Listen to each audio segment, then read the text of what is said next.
Hi, good day. Today is Sunday. Siguro mga 1 week from now, mag-i-end na yung summer dito sa BC, and gusto kong mag-share sa inyo kung ano mga usual namin ginagawa para fully enjoyed ang aming summertime dito sa Canada. Super init ngayon, about siguro 29 degrees centigrade. And hindi pa ako bumababa sa garden ko dahil iniiwasan ko yung sobrang tirik ng araw, because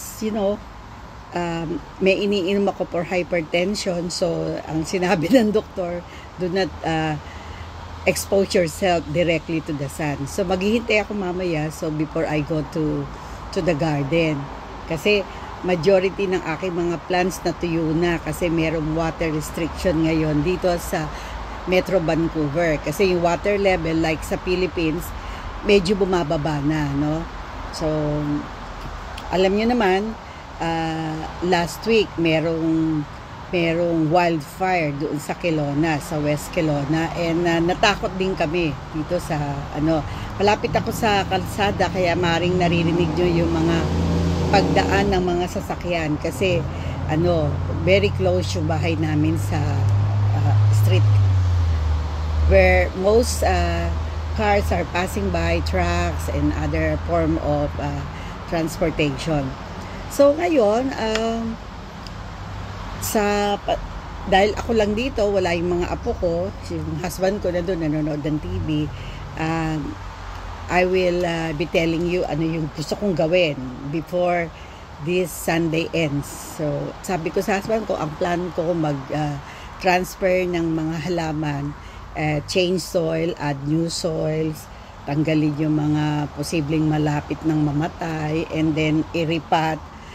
And plano kong gawin yan within today. No? Tapos lang namin magsimbang pamilya. So, iba yung feeling mo pagka ikaw nakapagsimba ng Sunday. Unlike before, ang aming pagsisimba ay nasa online. Pero when you go directly to the church and you attend mass together with other community members, iba yung feeling mo, parang talagang Sunday. So, nandito ako sa patio, saan yung mga iba kong halaman na hindi pwede sa outside ay nakatanim. So, hopefully, ma-preserve ko sila until autumn or winter. Yung nasa una kong vlog, nasabi ko na, I mentioned to you, the reason why I really wanted to do some documentation of the things I'm doing as retirees, no? So, ngayon, hindi muna ako maglolola, hindi muna ako mag-aalaga. It's my free time. Sabi ko nga, and gusto ko, kanina nga, gusto ko manahe, ang dami kong iniisip gawin, pero sabi ko, mas mabuti sigurong magtanim ako, kasi, I don't know kung bukas umulan o and ayoko mamatay yung ko pang halaman. So, dun yung kwento ko sa inyo. Besides, yung mga halaman kong nabili from Costco at saka Home Depot, ito yung mga sources ng kung saan ako bumibili ng mga halaman. Most of the time, sa Costco, no? Kasi medyo cheaper ang mga potted plants nila at saka good quality. And the other one, dito sa Home Depot, niisip ko naman dito, pag ako namimili sa Home Depot, ano yung sale na halaman? Kasi, ang gusto ko, perennial plants, because forever na makikita ko yung halaman, unlike annuals. After certain period of time, next year, bibili ka uli. Ang perennials, they keep on coming back, especially if you were able to preserve the soil. So, yan. Siguro, I spend so much doing the gardening, kasi you have to buy fertilizer, you have to buy some pots according to sizes ng root balls, and bibili ka rin ng pots according to type of plant na itatanim mo, kasi iba talaga ang lakas lumaki ng mga roots, no, ng plants. So doon ko siguro yun yung, instead na namimili ako ng damit, sapatos when I was still working, this time mas ang money ko na i-spend, of course, setting aside yung mga regular na yung regular expenses like food, some form of recreation, yung aking mga bills. Yung bills ko konti kasi iniisip ko bago ako mag-retire, I have to manage my finances, and yung dapat yung mga wants, least priority yon. Ang magiging priority mo ngayon as retirees, yung medicines, yung mga maintenance drugs, yung mga support like yung mga sa tuhod, and cane, yung mga ganyan. Nag-cane ako kasi nahulog ako sa kaya for a while hindi ako nag-vlog kasi parang nalungkot ako when I fell from the stairs, and I really have to slow down. So alam mo yung experience ko when I was when I had an accident, and I was advised by the orthopedic doctor to stay put and rest my left foot.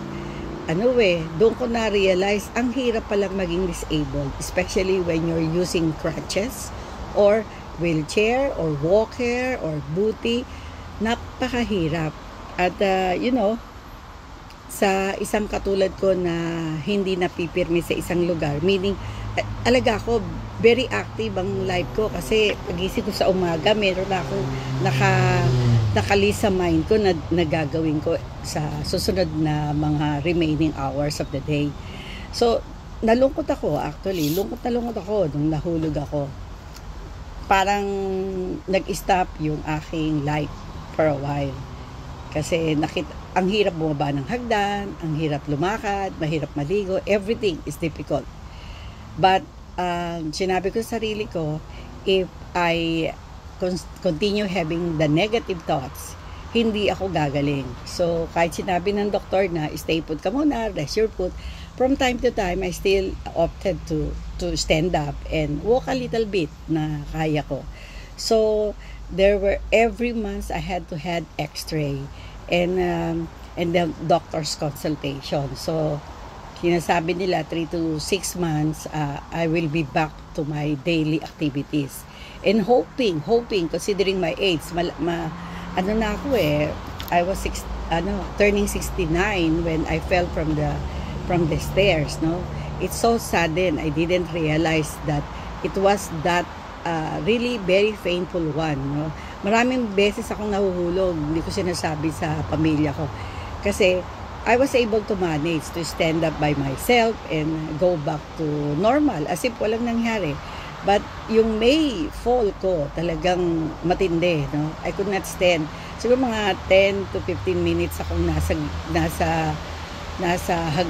ibaba ng hagdan, and I don't want my daughters nor my husband to pick me up because I could parang blackout. I didn't parang nawala ako nawala yung parang umiti yung paningin ko, at ang alam ko it was so painful that I almost fainted. I don't know if I fainted, but talagang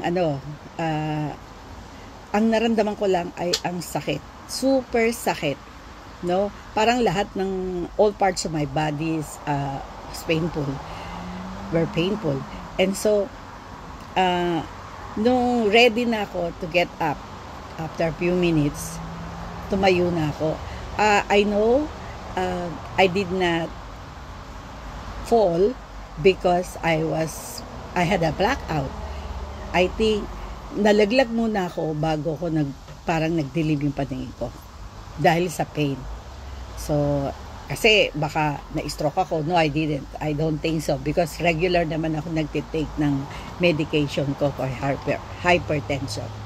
So, yun nga, at that day, Sunday, it was Sunday, I think, pero hindi ako nagpadala sa ospital kasi ang matapang talaga ako, takot lang ako talaga ma-hospital. So I told my children they can go to their work and then just leave me home and I'll rest. But from the time they left, ako lang naiwan sa bahay, yung aking apong 11 years old, nasa room niya. So, alam ko, wala akong aalaga ang bata. So, I stayed in the sofa for about up to 2 hours. And then, when yung medyo nahimasmasan na ako, I saw my left foot swelling. Talagang swollen siya. And it was difficult for me to go even to the washroom. So, I have to crawl. Nag-crawl ako to be able to get to the washroom, no? Ang maganda nun, ako lang. Because if another members of the family saw what I did, they might be more apprehension, at saka they will be nervous of what really happened to me, and they may force me to go to the hospital, which I really don't like. So, yun nga. So, in the morning of Monday, I decided to see the doctor and go to the emergency section in Langley. I was praying that, I know the nature of emergency room, whether in Surrey or in Langley. So, medyo nininervous ako. But nilakasan ko na yung loob ko kasi sabi ko, this is a different fall from what I had before. So, something must be wrong kasi medyo ang swelling masyadong medyo grabe, at saka I really cannot stand by myself. So nandun na kami sa emergency room, and good enough, parang 6 lang kami o 4 na sa emergency, and ako yung nilagay na ako sa wheelchair ng anak ko because hindi ako talaga makalakad. Yun, after maraming tanong, maraming istorya from the information section, so just to get the basic information about me and what happened. And then I was sent to an x-ray room, and then later on I was sent to another section where they placed a booty on my feet instead of cast, kasi sabi siguro mahihirapan ako pag kinas. So yun, pag uwi ko sa bahay, bago ko umuwi with the booty, tinuruan pa akong gumamit ng crutches. Pero naiyak ako, naluha ako. Really, it was first time for me to parang naawa ako sa sarili ko because para talaga akong disabled. The lady, the physio, I think, physiotherapist was telling me how to step using the crutches. I could hardly stand, no?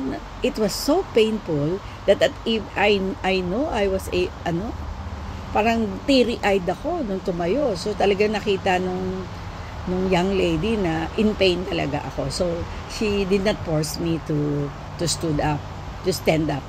And so another wheelchair again, few instruction, tapos they advised me what to do, and when to get back to the hospital for a follow-up checkup. So, yun. So, May, June, July, until first week of August, medyo I'm still not fully recovered. And August 21, I saw the doctor, and I was told na little by little, it is recovering. So, there's no need for surgery. What a relief, I said to myself, because aside from the pain, meron talaga akong fear sa hospital setting. Maybe that's why I did not choose to become a medical social worker. Kasi noon, ang gusto ko maging nurse. Pero when I'm bringing my dad to the hospital, sabi ko hindi yun bagay sa akin. Yung tatay ko, nung dinadala ko sa hospital with all the treatment he had, sabi ko, tama na yung choice ko na maging social worker. Yun ang life ko. Kaya, this is the only time na nakapag-vlog ako. Medyo nawala ako dun sa mga usual na ginagawa ko. Although I still connect with some webinars, but it's more of about parenting. Wala ako nung mga community connection, going out with my previous clients when they had activities. Kasi after I retire, sinabi ko dun sa nakakakuha ng position ko na I'm willing to participate in any outdoor activities as long as I am able to join them. Kasi sabi ko nga, mas maganda rin na kapag retired ka na, meron ka pa ring involvement, meron ka pa ring activities so that your brain is working and you can have other outdoor conversation which is healthy for seniors like me. So for a while, nawala. Siguro ang only activities I had is with cooperative group, yung kanilang sports festival or family gatherings. So, yon ang nangyari during the time na ako ay nagpapagaling ng paa ko. The last visit was August 21 and the doctors told me that maybe 3 to 4 or 6 months I will be back to my usual walk. Sabi ko, I will be using the cane for safety purposes kasi there are times yung knees ko, because I was diagnosed several years ago ng bilateral osteoarthritis, nawawala yung strength when I stood up after a long sitting position. Parang nawawala yung lakas ng legs. Yun yung napansin ko. Maybe that's one of the reason why I fall to the ground. No? Kasi parang biglang nawalan ng lakas yung tuhod ko especially the left side. Before yung right side ang mas matindi, but during that time, yung left ang nawalan ng lakas that made me lose my balance and I fell from the ground, no? Four steps away to the ground. Naglanding ako, baksak, and I think my toes bumped to the shoebox at saka kaya nabali yung toes ko, yung 4 yata o 3 toes ko, toenail, yung mga toes ko nga na may crack yun. And then yung upper portion ng paa ko, may bali talaga. Kaya ang pain niya until now, especially during morning time or late in the evening when the weather is cooler compared to daytime, merong pain. Mararamdaman mo yung pain and a little bit swollen, especially pag nagkamali ka ng pagtayo. So, yun, very conscious pa rin ako how to stand, how to walk, and yun, siguro lagi ko lang nalilimutan that I'm using a cane. If I'm paying on the store, sometimes nalilimutan ko when I get back, parang nalimutan ko dun sa may cashier yung aking cane. Pero lagi kong ngayon ipinuput ko sa consciousness ko na I'm using the cane as support device to be able to protect myself from another fall, no? Kasi doon daw usually namamatay ang mga senior o nagiging invalido ang mga senior, yung mga unnecessary fall, no? Kasi iba na yung iba na yung ability mo to walk, medyo slower and unstable. Yan yung nararamdaman ko especially now. So usually naglalakad ako pagka yung hapon, pinipilit kong igalaw lahat before I stood up, ginagalaw ko. So ngayon ko na lang magsisimula uli yung pagbablog ko and hopefully mas madalas na ngayon kasi I'm back to my usual walking and gardening, no?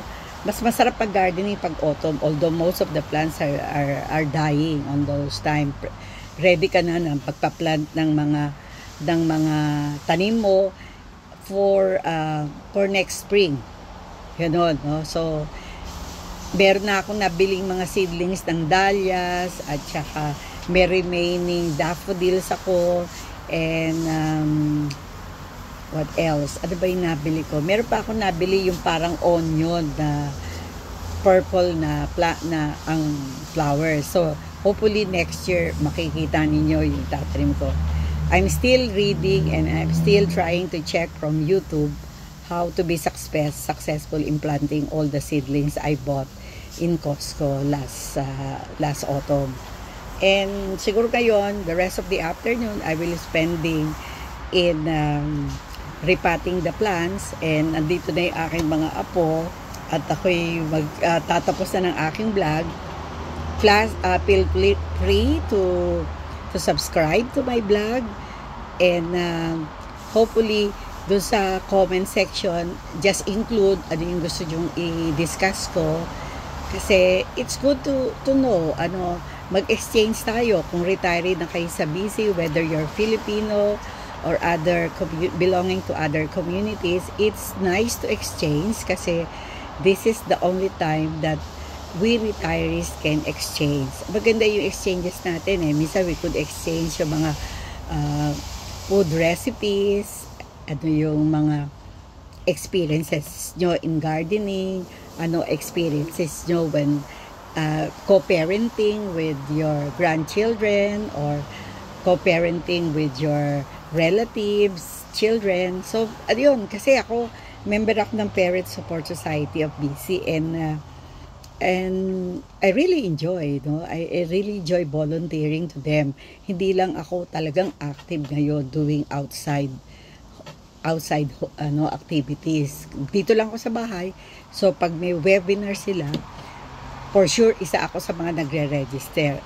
Ito yung Parent Support Society of BC ay isa sa mga organization na I would recommend to newcomers with children, with or without children, to join and be volunteer, kasi ang dami mong matututunan at ang dami mong insights na magigain out of interaction and communicating with the other volunteers. I got a job in social service because when I was new to Canada, the first organization I volunteered with is the Parent Support Society of BC. Yung dati kong ka-office mate from Department of Social Welfare and Development, ay dati ring isa sa mga officers ng Parent Support Society of BC, at siya ang nag-interview sa akin, nag-encourage sa akin to volunteer and be part of this organization. For several years I've been there. I've been part of the organization aside from Professional Women's Group of BC, of Vancouver, BC. Marami kang pwedeng i-devote yung time mo meaningfully, and hindi lang to encourage you to develop yourself, but more of service to others. Kasi new country to iba sa dati mong bansa where you were born. Kasi pag nasa new country ka, maraming adjustment na nangyayari sa buhay mo. So, sa dami ng adjustment sometimes, nakukonfuse ka. So, I think what is important is for you to observe, for you to be open in accepting and trying to discern ano ba yung dapat kong i-adapt from among the different interaction I have had with other communities, not only Filipino families but other Asian countries who have been migrating to Canada, European families who migrated to Canada, people coming from Middle East, marami yan. These people coming from Russia, some of them I met during the time na nag-work ako, and truly I tell you, most of them really come to Canada because they wanted a new life for their children, a new life for them, and to be more closely knit family, so that they can have a better relationship with the children and with other neighbors. So, yun, dun ko tatapusin kasi ang husband ko nasa ibaba na, nagsisimula ng ayos ng mga pasok. Kasi ang plano namin, sinabi ko sa kanya, after church, magre-repat tayo.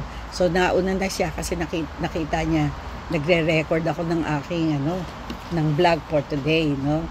Tapos, yun nga, natutuwa ako at I had a chance to do some chat with you. And, yes, this is just the beginning, no? Mga few discussion we will be having. And, retirees, a lot of things happen. Every day, may mga mangyayari sa buhay natin.